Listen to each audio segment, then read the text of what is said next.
नेपाल के साथ भारत की कितने देशों की सीमा लगती है? पाँच हो गया। उत्तराखंड, यूपी, बिहार, सिक्किम और एक और कौन है? हिमाचल प्रदेश। हाँ, में भी हो सकता है। खैर चलो। अरे यार, एग्ज़ाम का डेट लगातार बढ़ता जा रहा है, क्या करें। उसका शादी भी है उसके भाई का, लेकिन देखो बीच में टिकट वगैरह का मसला हो जाए। खैर मैं यही सब सोच रहा था कि क्या करूँ। एग्ज़ाम का डेट भी बढ़ गया और लगातार डेट बढ़ने की वजह से पढ़ने का भी थोड़ा सा ये हो जाता है। तो फिर मैं सोच रहा था कि एक बार घर से हो ही आता हूँ 10 दिन के लिए और शादी भी अटेंड कर लूँगा। लेकिन खैर मैं कॉल का इंतज़ार कर रहा था और मुझे ज़्यादा इंतज़ार करना नहीं पड़ा और एक दिन कॉल आ गया। ज़रूरत नहीं, अरे नहीं अभी थोड़ा लेट से आऊँगा। अरे आना पड़ेगा भाई, आना पड़ेगा, कैसे होगा, बिना आए हुए नहीं हो पाएगा। खैर चलो भाई, आता हूँ फिर। खैर इस तरह से मैंने उसके हामी भरी, उसके भाई के शादी में आने के लिए मैंने हामी भर दी और मैं टिकट देखने लगा। सबसे बड़ा दिक्कत ये हुआ कि उसकी भी टिकट मुझे बनानी थी और 2 लोग यानी कि 3 लोगों की टिकट बनानी थी। तो मैंने उससे पूछा कि जल्दी कंफर्म करके बता दो, चूँकि टिकट का कोई कंफर्म नहीं है कि टिकट कंफर्म मिलेगा कि नहीं मिलेगा। खैर मैं काफ़ी टेंशन में था कि जल्दी से जल्दी वो बता दे, लेकिन खैर लोग वादे के पक्के होते नहीं हैं और टिकट के मामले में बहुत सारे लोग सीरियस नहीं होते, जिनका खामियाजा उन्हें भुगतना पड़ता है। लेकिन मैं बहुत सीरियस हूँ टिकट के मामले में। मुझे अंदाज़ा है कि ज़रा सा इधर से उधर होगा भाई, टिकट नहीं मिल पाएगा। तो खैर वो इसी चक्कर में मैंने 1-2 दिन वेट किया कि अभी उधर से कॉल आएगा कि हाँ आज का बना देना, कल का बना देना। तो खैर 2-3 दिन हो गया, उसके बाद मैंने खुद ही 11 तारीख का टिकट काट लिया। और सबसे बड़ा मसला हुआ कि इस 3 दिन में मुझे जो वेटिंग में था टिकट, फ़िलहाल मतलब जनरल वेटिंग में था, जिसको कंफर्म होने का चांसेस होते हैं अच्छे खासे, PQWL में बन गया। ओह PQWL की कहानी कुछ और है, मैं बताऊंगा फिर आगे। तो इस तरह से मैंने टिकट काट लिया। PQWL 26 या 25 था और काफ़ी अभी दिन थे, 10-15 दिन थे। मुझे ऐसा लगा कंफर्म हो जाएगा, जैसे जनरल वेटिंग में हो जाता है। अब जाने का दिन आया, मैं इंतज़ार कर रहा था और धीरे धीरे ये PQWL का धीरे घट रहा था। रूम पार्टनर लगातार बोल रहे थे कि नहीं ये कंफर्म नहीं होगा, PQWL में बहुत कम चांसेस कंफर्म होने के। लेकिन मैं फिर भी इत्मीनान था, चूँकि मैंने पहली बार PQWL में टिकट काटा था। और इस तरह 26, 25, 20, 15 इस तरह से होते होते जब फाइनल चार्ट का वक्त आया तो ये मुझे लगा कि कंफर्म हो जाएगा, लेकिन 4 वेटिंग पर आकर रुक गया। वाह, अब क्या किया जाए। बहुत टेंशन हो गया मुझे, अब टेंशन हो गया बहुत ज़्यादा। अब क्या किया जाए। मेरे ट्रेन का टाइमिंग 2-3 बजे था और मैं 10-11 बजे चेक कर रहा था, तो ये कंफर्म नहीं हुआ। तो मैंने अपने दोस्त को कॉल लगाया तो उसने राय दिया कि तो मैं तो ट्रेन पर हूँ और ट्रेन में इतना भीड़ था नहीं, मैं आ गया। तो मैं अपने आप में अफसोस करने लगा कि इसी के साथ निकल जाना चाहिए था, अगर पहले मैं बात करता। तो खैर वो तो हो गया। फिर उसने एक राय दिया कि अगले दिन मेरा भाई आ रहा है तो उसके साथ आ जाओ, लेकिन मैं उससे इत्तेफाक नहीं था, चूँकि मैं थोड़ा टेंशन फ्री होकर जाने का आदी हूँ। ज़्यादा मगजमारी करना मुझे पसंद नहीं है, तो इसलिए मैंने बोला कि नहीं ऐसे नहीं हो पाएगा, मैं खुद देखता हूँ, कुछ इंतज़ाम करता हूँ। इस तरह दिन गुजरते गया 3 बज गया, 4 बज गया। मैं सोचा कैसे करूँ, क्या करूँ। जाना तो है कन्फर्म, चूँकि मैंने रिटर्निंग टिकट 10 दिन के बाद का कटवा रखा था, 21-22 तारीख का, और 11 तारीख को मैं जा रहा था। तो टिकट तो कंफर्म हुआ नहीं। इस तरह से शाम होता गया। एक दिन अचानक से मैंने फैसला लिया, चलो। तो मैंने डिसाइड किया कि रात के जो 11:15 बजे की ट्रेन थी उससे चला जाए। तो इसी तरह दिन गुजरता गया और जैसे ही थोड़ा हल्का शाम हुआ, एक बार फिर मैंने नेट पर चेक किया तो एक ट्रेन मुझे पता चला 7:45 बजे। तो मुझे मेरे दिमाग में वो जच गया ट्रेन कि चलो इसी जब जाना ही ऐसे ही बिना टिकट के, तो इसी ट्रेन से चला जाए। तो मैंने उसी ट्रेन से जाने का इरादा पक्का कर लिया और जल्दी सारा सामान को समेटा। सामान तो पहले से ही पैक था। मैं जल्दी से सब चीज़ सेट उठ करके खाना वगैरह लेके मैं भागा स्टेशन की तरफ। इस तरह से स्टेशन पर मुझे पहुँचते लगभग 5 मिनट जस्ट पहले जब ट्रेन खुलने वाली थी मैं पहुँच गया भागते। और इस तरह से मैं कुछ ही लम्हों में ट्रेन के अंदर था। अब ट्रेन के अंदर मैं जैसे ही घुसा पूरी बोगी भरी हुई थी। अब इससे पहले पिछले दिन जब मैंने अपने दोस्त से बात किया था तो उसने बोला कि ट्रेन खाली जा रहा है। तो मुझे भी ऐसा लग रहा था सफ़र में, रास्ते में, कि चलो उतना भीड़ नहीं होगा अभी, लेकिन ये एकदम विपरीत हुआ कि वहाँ हर सीट पर कोई ना कोई बैठा हुआ था। इसी तरह मैं एक पूरी बोगी को फलांग कर दूसरे बोगी की तरफ जाकर फिर रिटर्न आने लगा एक बोगी की तरफ। मैंने पहले ही डिसाइड कर लिया था कि सबसे पीछे वाली बोगी मतलब मिडिल में बैठूंगा, जैसे कि S1 से लेकर S12 तक अगर बोगी है तो मैं S6 X5 ये सब बोगी में बैठूंगा। तो फिर ऐसा ही हुआ कि मैं S7 में एक बोगी में जाकर बैठ गया एक सीट पर जाके। अब हुआ क्या कि वहाँ नीचे बर्थ पर एक हरियाणवी साहब थे, वो जा रहे थे घर, अपने ससुराल जा रहे थे वो, उनके साथ 3-4 बच्चे भी थे छोटे छोटे, और भी कुछ लोग थे बैठे हुए। तो मैं भी काफ़ी कॉन्फिडेंस से पूरा चश्मा वगैरह लगा के बैठ गया अच्छे से।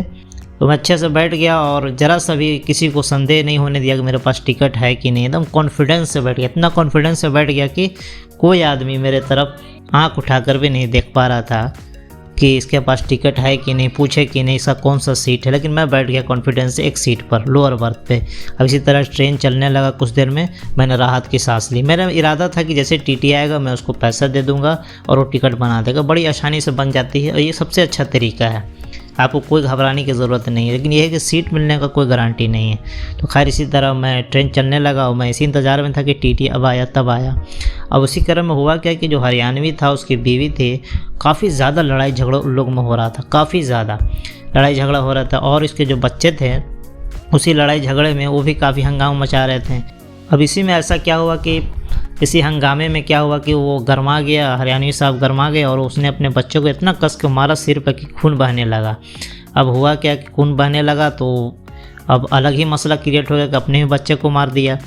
तो खैर हुआ अब क्या कि मेरे पास से इत्तफाकन मैं रूम से लेकर गया था बैंडेज और कुछ दवाई ऐसी लेकर मैं सफ़र में रख लिया था, कोई काम आएगा सफ़र के लिए, तो मैं घर के लिए ले जा रहा था। 3-4 बैंडेज था और भी कुछ दवाई वगैरह था। तो हुआ क्या कि मैं तुरंत उसको निकाल कर मैंने उसे दिया कि ये लीजिए लगा लीजिए। अब क्या हुआ कि वहाँ पर मेरा एक अलग ही ये बन गया, एक हो जाता है। तो खैर मैंने अपना ये फ़र्ज़ समझ के उसको दिया था, मैंने कोई इसके लिए नहीं दिया था इम्प्रेशन जमाने के लिए। तो खैर उसने बांध दिया और फिर जितना बचा हुआ था उसने वापस कर दिया। अब इस तरह से एक बच्चे को जख्मी करके वो पूरी तरीके से शांत हो गया, बच्चों के साथ प्यार मोहब्बत के साथ वो पेश आने लगा और बीवी के साथ भी प्यार मोहब्बत से पेश आने लगा। अब कोई हंगामा नहीं हो रहा था वहाँ पर, इस तरह से दब गया। इस तरह से मैंने देखा कि ऊपर जो बर्थ था वो पूरी तरीके से खाली था और कोई इस पर जा भी नहीं रहा था। तो मैंने बिना दिमाग लगाए अपना बैग ऊपर फेंका, ऊपर जाकर लेट गया और मैं ये भी इंतज़ार कर रहा था कि अब टीटी आए, अब टीटी आए, अब टीटी आए, लेकिन टीटी आ ही नहीं रहा। और हुआ ये कि पूरे सफ़र में टीटी नहीं आया। अब क्यों नहीं आया मुझे नहीं पता, अब क्यों टीटी नहीं आया मुझे नहीं पता। लेकिन मैंने सोच लिया था कि खैर अब ये तो जितना भी टिकट का दाम है मैं किसी न किसी को या तो दान कर दूंगा या फिर किसी न किसी को ये गिफ्ट कर दूंगा, क्योंकि ये मैं अक्सर करता हूँ। जो किसी का हक मारना अच्छी बात नहीं है, क्योंकि रेलवे का एक हक था। तो खैर अब रेलवे से तो आया नहीं, लेकिन खैर मैं सोचा कि 600 या 650 लगता टिकट का दाम था। तो मैंने सोचा कि किसी गरीब को दे दूंगा या फिर किसी जो ज़रूरतमंद है उसको दे दूंगा, तो चाहे शायद कुछ मेरा जो है ना ये हो जाए, दिल मुतमईन हो जाए। तो खैर ये तो ये बात हो गई। और सबसे बड़ी बात कि मैंने पूरी तरीके से सबको सब जगह बोल दिया था कि मतलब टिकट वगैरह कंफर्म नहीं है। तो जितने भी दोस्त थे और जितने भी घर पर थे लोग वो सोच रहे थे कि अब लगता है कि पता नहीं कब आएगा नहीं आएगा। लेकिन अचानक से मैं स्टेशन पर पहुंच गया और सबको बोल दिया कि अब मैं आ रहा हूं। तो लोग भी काफ़ी चौंक गए कि कैसे आया, क्या हुआ। खैर मैं घर जाकर सारे को कहानी बताया मैंने सारे लोगों को कि ऐसे हुआ, ऐसे हुआ। खैर ये तो खैर कहानी हो गई सफ़र की।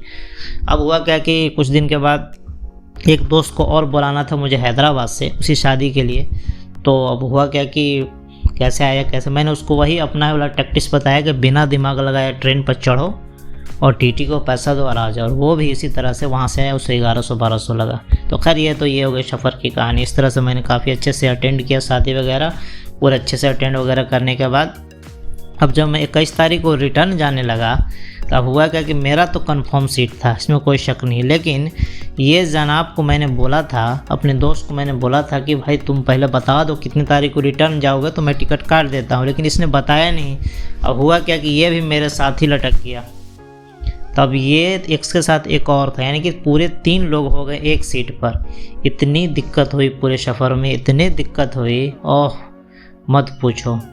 पूरा सफ़र सो कर आया और मैं मुश्किल से बैठा रहा और इधर उधर टाइम काट दिया, खास नहीं सो पाया, आधा एक घंटा सोया हुआ मुश्किल से। और भी लोग काफ़ी ज़्यादा हंगामा कर रहे थे कि अपना सामान हटाओ, ये करो वो करो, काफ़ी हंगामा हो रहा था। तो खैर ये 3 आदमी एक सीट पर बैठ कर आए, काफ़ी दिक्कत हुई। खैर मैंने कसम खा ली दोबारा कि अपना सीट है भाई, अपना सीट है बस, कंफर्म। 1-2 आदमी हो सकता है, 3 कभी नहीं। तो आइंदा इसका ख्याल रखूँगा। तो ये थी एक छोटी सी मेरी स्टोरी।